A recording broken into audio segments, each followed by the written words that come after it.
Hi everyone. आज के इस वीडियो में हम बात करने वाले हैं बिकॉज़ और बिकॉज़ ऑफ के बारे में।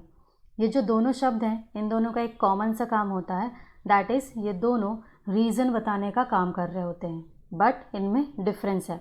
क्या डिफरेंस है?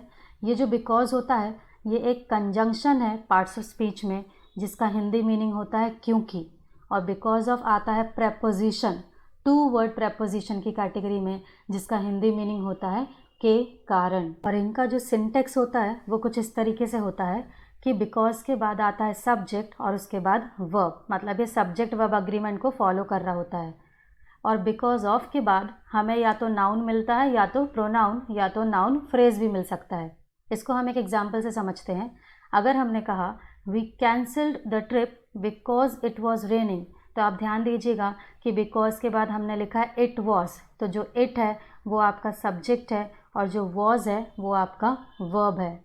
वहीं दूसरा एग्जाम्पल देखें तो हमने कहा we cancelled the trip because of the rain, तो यहाँ पे जो बिकॉज ऑफ है उसके बाद हमने कहा है द रेन, जो कि एक नाउन की कैटेगरी में आता है। मतलब दोनों में ही हम सेम बात कह रहे हैं कि हमने ट्रिप कैंसिल की थी, और क्यों की थी तो दोनों में कारण बता रहे हैं। जिसमें बिकॉज के साथ बता रहे हैं तो उसमें आपको सब्जेक्ट और वर्ब लिखना पड़ रहा है, और जिसमें बिकॉज ऑफ से बता रहे हैं तो उसके बाद आपको सिर्फ नाउन या सिर्फ प्रोनाउन लिखना पड़ता है। तो आइए इस पर बेस्ड हम कुछ क्वेश्चंस भी लगा कर देखते हैं।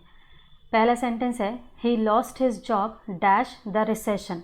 सिंपल सी बात है, ध्यान रखिएगा, जब भी ब्लैंक के बाद आपको सब्जेक्ट और वर्ब दिखेगा तो बिकॉज आएगा, और अगर नाउन या प्रोनाउन बस दिखता है तो बिकॉज ऑफ आएगा। ऐसा इसलिए क्योंकि प्रेपोजिशन के बाद आता है ऑब्जेक्ट, और ऑब्जेक्ट या तो नाउन होता है या तो प्रोनाउन होता है। तो यहाँ पे जो हम बोल रहे हैं कि उसने अपनी जॉब खो दी थी रिसेशन के कारण, तो रीज़न तो हम यहाँ दे रहे हैं, बट रिसेशन के बाद कोई वर्ब नहीं लगी है, इसलिए हम यहाँ कहेंगे बिकॉज ऑफ। नेक्स्ट सेंटेंस पे आते हैं we could not reach on time dash you, हम समय पर नहीं पहुँच सके तुम्हारे कारण। तो यहाँ पे भी हम रीज़न दे रहे हैं, तो रीज़न तो दोनों बताते हैं, बट अगर नाउन या प्रोनाउन हो तो बिकॉज ऑफ, और सब्जेक्ट के बाद अगर वर्ब लगी हो तो सिर्फ बिकॉज, तो हम कह रहे हैं because of you.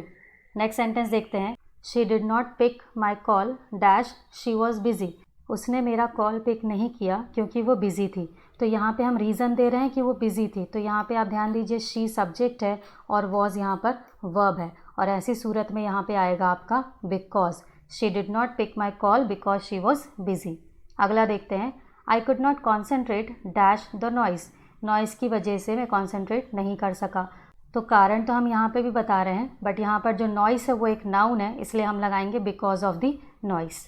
Next statement she secured the highest marks in her class dash she is intelligent, उसने अपनी क्लास में हाईएस्ट मार्क्स सिक्योर किए क्योंकि वो इंटेलिजेंट है।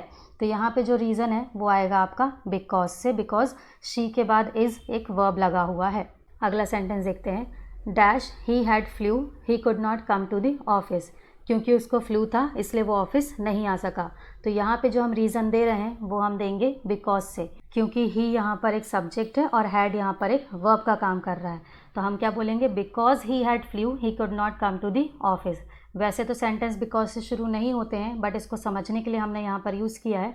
इसको हम उल्टा भी लिख सकते थे, he could not come to the office because he had flu.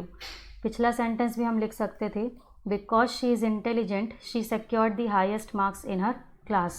अगला सेंटेंस देखते हैं he can't walk dash his illness, तो यहाँ पे जो इलनेस है ये एक नाउन है, इसलिए यहाँ पर आएगा बिकॉज ऑफ।